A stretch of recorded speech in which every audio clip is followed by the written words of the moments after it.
You are listening to the Caffeinated Thoughts Podcast. Hi, this is Shane Vander Hart. Happy Friday. Today, I'd like to talk about the post office.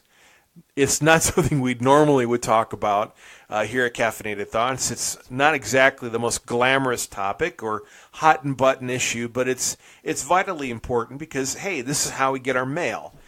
President Trump orders a review of the United States Postal Service's business model. There was a creation of a task force to examine their finances that came after President Trump claimed that Amazon, the Postal Service's largest customer, is getting service way below costs. They work on Sundays. They deliver 2/3 of Amazon's packages, but they give them a reduced rate. And despite the volume of work, they're still in the hole. In 2017, they reported a net loss of $2.7 billion, despite raising prices on stamps and flat-rate boxes, which are their only proven sources of revenue. With net losses in 2016 at $5.6 billion and in $5.1 billion in 2015, a call for a taxpayer bailout is likely in their future.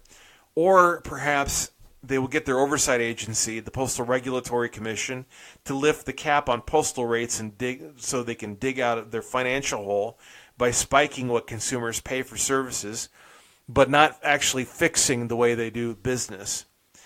I had a conversation yesterday with David Williams. He's the president of Taxpayer Protection Alliance, and he gives some suggestions of things that they can do to shape up their business model and maybe actually turn a profit. Wouldn't that be nice for a change? But before we get to that, first, a couple words from our sponsors.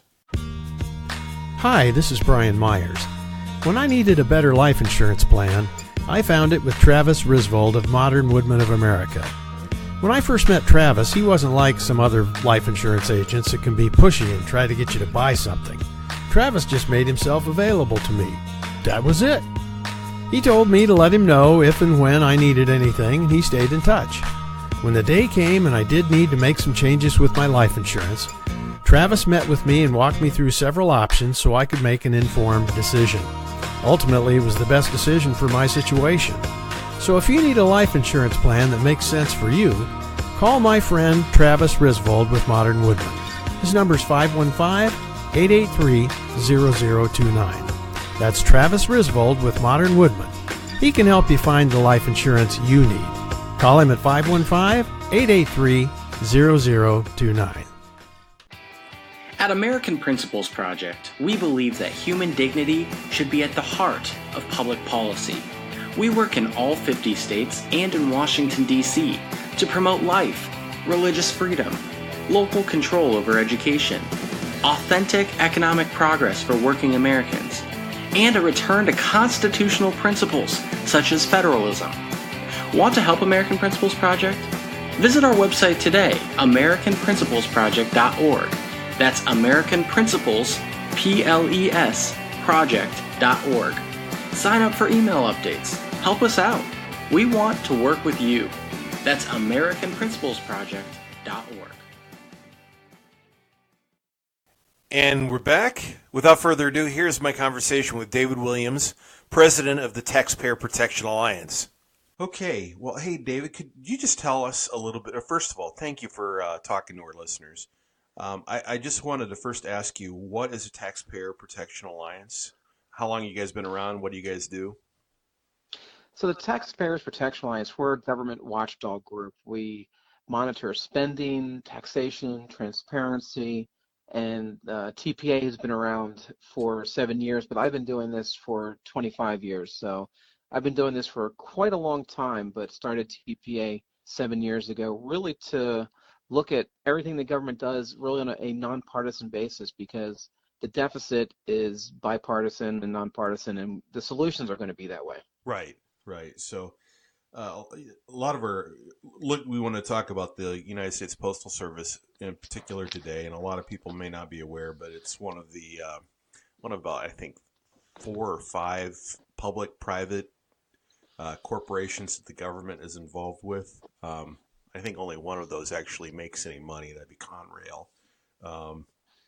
But the United States Postal Service has been bleeding money. Just from the brief research I did before calling you, $65.1 billion since 2007. Yeah, it's astounding just how much the Service has lost so much money.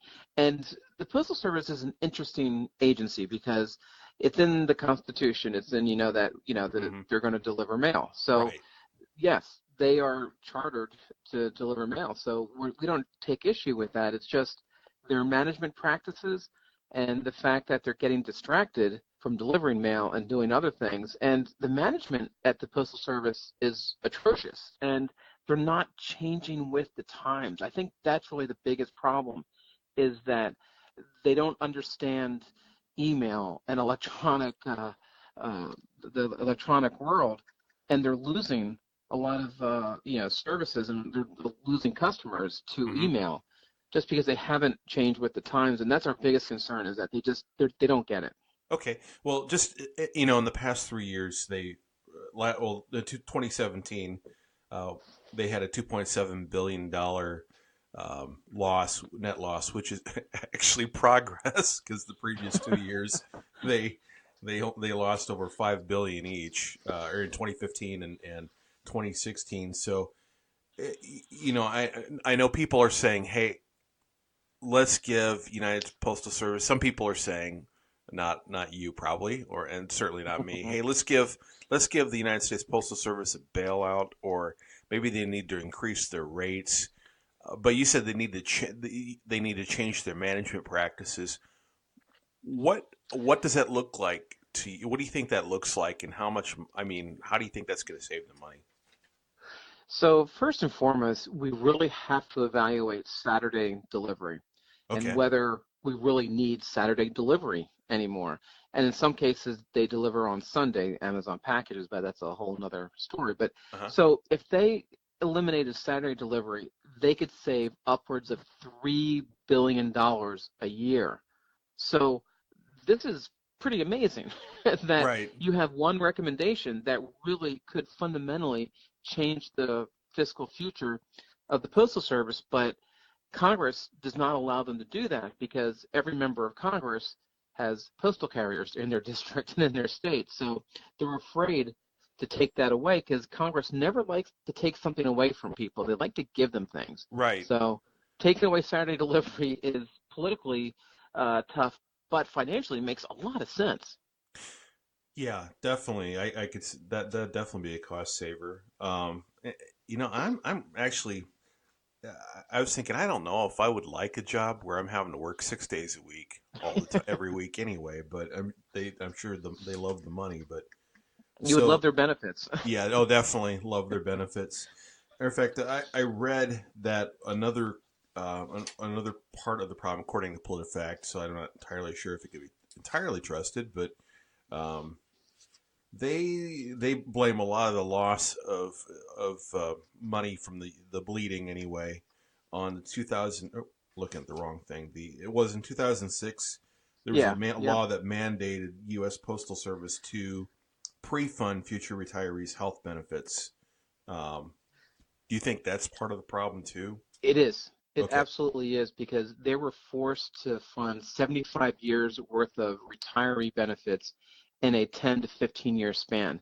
No other entity, company, government, quasi-agency has ever been required to do that. So that put a huge financial burden on them. And that's why for many years they were $5 billion in debt. Losing $5 billion was because of that pre-funding agreement. So yes, they were given a raw deal in 2006, but they have done nothing.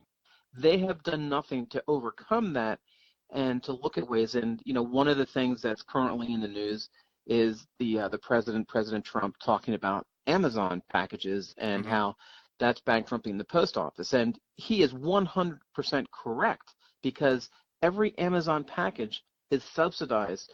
$1.50 per package is subsidized to deliver Amazon packages. So he is absolutely right.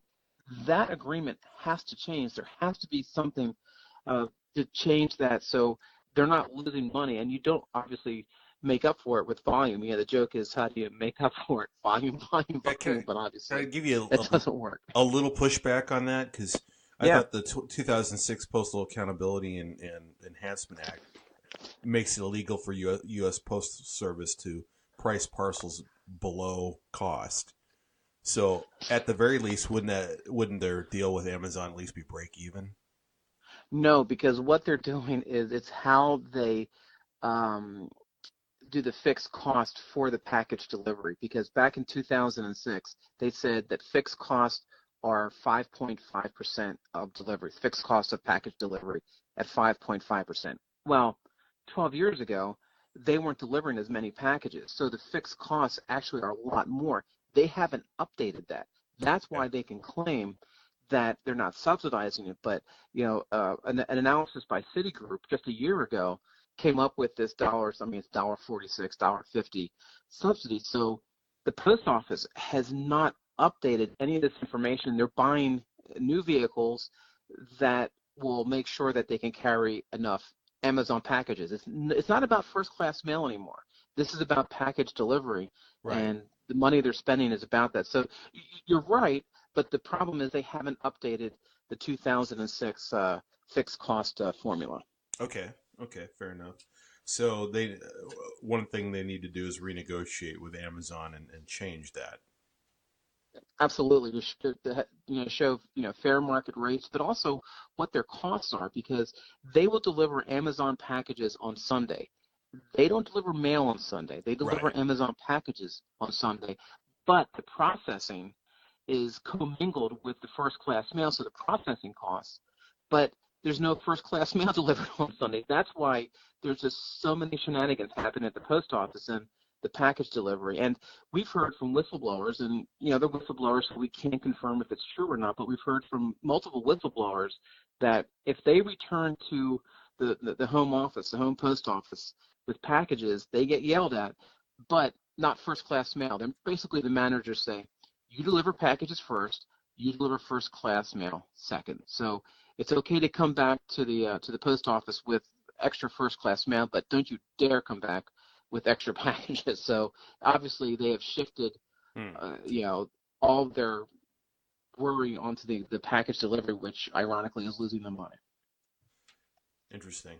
Yes, something I think a lot of us don't really. I have to admit, I'm a beneficiary of. We shop Amazon a lot and love their service. And part of me is thinking, you and me both. Yeah, it's like, oh man, you're gonna raise your rates, and suddenly I'm gonna have to pay more. But I guess that's part of it. I mean, if they ship through FedEx or UPS, we'd be paying more for shipping too. Yeah. So, is there anything else the United Postal Service can do? And what are you trying to? Is there a bill in Congress to address any of this? Well, there are bills in Congress, and they are all awful. Okay. Because they want to shift the burden of the pensions to Medicare. So it's not. I mean, they're just shifting the payments from the post office to another government program, which obviously is still going to cost taxpayers, and it doesn't change the fundamental problems at the post office. One bill that was offered last year wants the post office to get involved in more competitive services like grocery delivery. Now, the post office has been toying with this for a number of years, delivering groceries. Well, just look at your phone and the apps. Yeah. I mean, there are so many companies now that will deliver groceries to your front door. And this is the most ridiculous thing ever, is when the post office first started this, they guaranteed delivery between 3 a.m. and 7 a.m. I mean, who the heck is up at 3 a.m. to get grocery delivery? And now, obviously, you have all these apps that you can schedule what time you want it. So, again, the post office is way behind everybody else when it comes to this service. Yeah, I'm trying to picture them delivering groceries, and I'm like, sure they're going to make some money, but man, that's going to cost them a bundle too. I'm not sure that'd even be break even, and frankly, I'm not sure I would use grocery delivery. I mean, definitely not eggs. I mean, I got to tell you, you're right. Wow. Oh, okay. Is there a bill that you're trying to craft and push through? Who are you guys' allies in Congress right now on this issue? We don't have any, because the ones that are pushing these bills, I mean, the Freedom Caucus, are our natural allies on this, but they haven't really done anything, specifically on this. The problem is that we have members of Congress that are offering these pieces of legislation, Republicans and Democrats, that is just window dressing. It doesn't address the management problems. The Board of Governors at the Postal Service, kind of their board of directors, they don't have a full board, so there's really no oversight at the post office with the Board of Governors. So then Congress isn't addressing it again. And this is an election year, so everyone on Capitol Hill is afraid to do anything bold because they don't want to lose their job. They can't even keep their campaign promises. I mean, exactly. Wow. So it's really difficult for us, but we've been talking to House Government and Oversight. We've been talking to the Senate, those committees, and we're trying to convince them that, listen, this is going to be a de facto taxpayer bailout because the post office has borrowed $15 billion from the U.S. Treasury, and that might be written off. Is that there's talk, and one of the pieces of legislation that we don't like are saying, well, we should just forgive them of the $15 billion. Well, game over. That is a taxpayer bailout if you don't have to pay back the Treasury. Right. Incredible. Well, hey, David, thank you so much for coming on and talking to us about this. Where can people learn more about the Taxpayer Protection Alliance?